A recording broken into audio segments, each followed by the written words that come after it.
So many people these days wonder whether the real estate market will crash.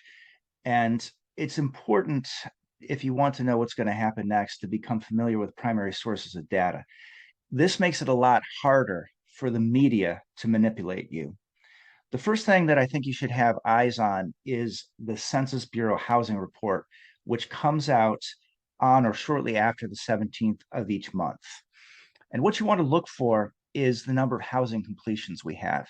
We need to complete about 1.5 million homes each year in the United States just to overcome obsolescence and homes that are falling into disrepair.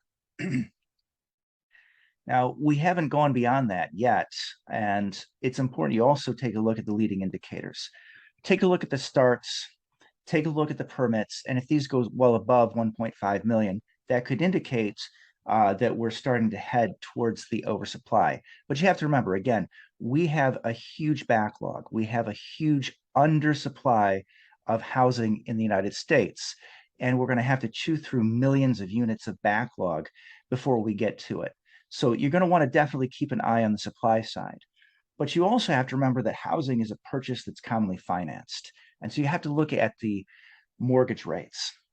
So check into the Freddie Mac Mortgage Index. And this is something you can find at fred.stlouisfed.org. Now, as we record this on the cusp of September 2022, rates are actually lower than they were earlier this summer. So what you want to do is make sure that you're taking a look at the actual data. Don't believe the hype. Don't just read what's in the financial news. Make sure you're getting those facts directly from the source. And then the third thing I'd like you to do is take a look at some of the things that are going on right now. And one of them is rent control. Now, a lot of people are upset, and rightfully so, about our housing crisis. But what we need to do is make sure that we don't fall into the trap of non-solutions. And those of us who do understand economics, I think it's very important that we explain the impacts of rent control. If rent control becomes prevalent, what that's going to do is take the profit out of building. And if we're already not building enough houses to chew through the backlog without caps on the profit, we know human nature, with the downside always being 100%.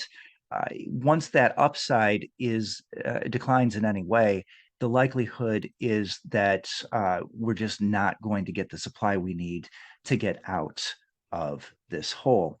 So again, make sure that you're out there, take a look at the primary data sources. And again, we have to focus on real solutions to real problems. Thank you.